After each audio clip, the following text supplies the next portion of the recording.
યુદ્ધ ઘોષ પાકિસ્તાન પર થશે પ્રચંડ પ્રહાર અને પાકિસ્તાનમાં અત્યારે પ્રતિશોધ જેવો માહોલ તમામની વચ્ચે અત્યારના મોટા સમાચાર આપની સ્ક્રીન પર જુઓ। રાજ્યના 18 જિલ્લા જે આવતીકાલે મોક ડ્રીલ થવાની છે અને 18 જિલ્લામાં મોક ડ્રીલનું આયોજન રાજ્યની જ્યારે આપણે વાત કરી રહ્યા છે આપણા ગુજરાતની આવતીકાલે સાંજે 4 કલાકે યોજાશે રાજ્યભરમાં મોક ડ્રીલ અને સાંજે 7:30 વાગે અંધારપટ છવાઈ જશે। આપણે એક મહત્વપૂર્ણ જાણકારી આપને સ્ક્રીન પર બતાવી રહ્યા છે। 7:30 વાગે અંધારપટ છવાઈ જશે।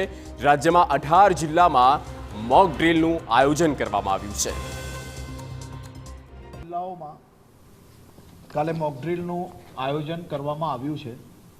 સાંજે 4 વાગે જિલ્લા કલેક્ટર શ્રી વહીવટીતંત્ર અને તમામ ડિપાર્ટમેન્ટ સાથે મળીને જે વાઇટલ ઇન્સ્ટોલેશન છે તેમાંથી કોઈ બી 2-3 ઇન્સ્ટોલેશન્સ પર પ્લાનિંગના આધારે છેલ્લા સમયે નક્કી કરીને તાત્કાલિક ત્યાં સિવિલ ડિફેન્સની જે ગાઈડલાઇન્સ છે એ પ્રકારે તૈયારીઓ અને ત્યાં જે કોઈ લોકો છે તેને એ પરિસ્થિતિમાં કઈ રીતે શું કરવું જોઈએ તેની કામગીરી કાલે કરવામાં આવશે।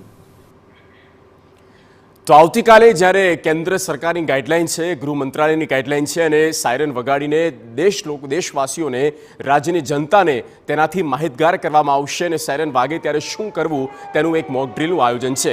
કેટલીક વિગતો મેં આપને સ્ક્રીન પર બતાવી રહ્યા છે અને આ સરળ ભાષામાં તમે સમજી શકો કે આવતીકાલે શું થવાનું છે। જુઓ, આવતીકાલે સાંજે 4 કલાકે રાજ્યભરમાં મોક ડ્રીલ વાગવાની છે અને તેનું આયોજન છે 3 થી 4 કલાક સુધી એ 18 જિલ્લામાં મોક ડ્રીલનું આયોજન।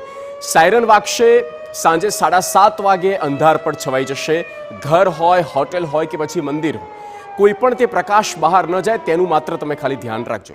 કોઈએ ડરવાની જરૂર નથી। આ એક એક્સરસાઇઝ છે, એક મોક ડ્રીલ છે અને આ મોક ડ્રીલ દરમિયાન લોકોએ લિફ્ટનો ઉપયોગ ન કરવો, ઇલેક્ટ્રિસિટી જે છે તેનાથી બને એટલું દૂર રહેવું માટે આ એક સર્વસામાન્ય બાબત છે।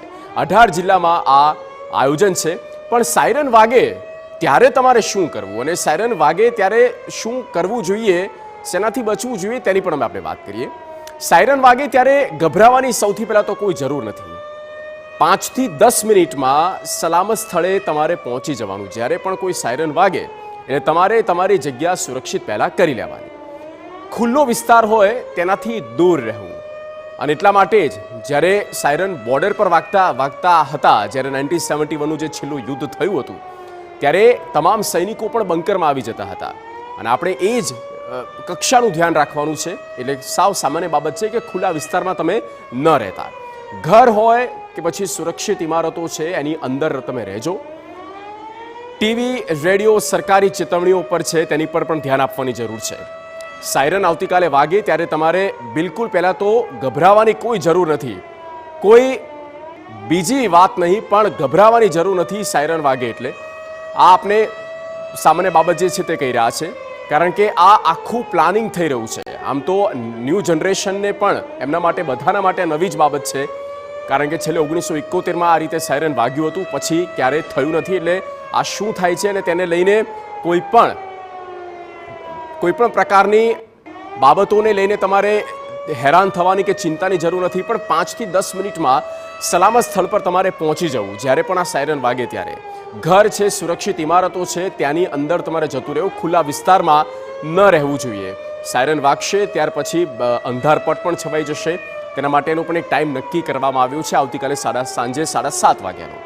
ટીવી છે, રેડિયો, જે સરકારી ચેતવણીઓ પર તમારે ધ્યાન આપવું જોઈએ। ત્યાં તમે એ જે સરકારી માર્ગદર્શિકા હોય કે પછી એક્યુરેટ ઇન્ફોર્મેશન જ્યાંથી આવતી હોય, શું થઈ રહ્યું છે તેની ઉપર તમારે એ ફોકસ કરવો જરૂરી છે, ધ્યાન આપવું જોઈએ।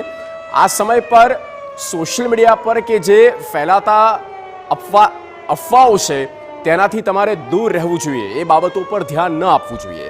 વહીવટીતંત્રની જે સૂચના આપવામાં આવે છે બસ એ સૂચનાનું તમે પાલન કરો। જે કહેવામાં આવે છે બસ એની ઉપર જ ધ્યાન આપવાની જરૂર છે।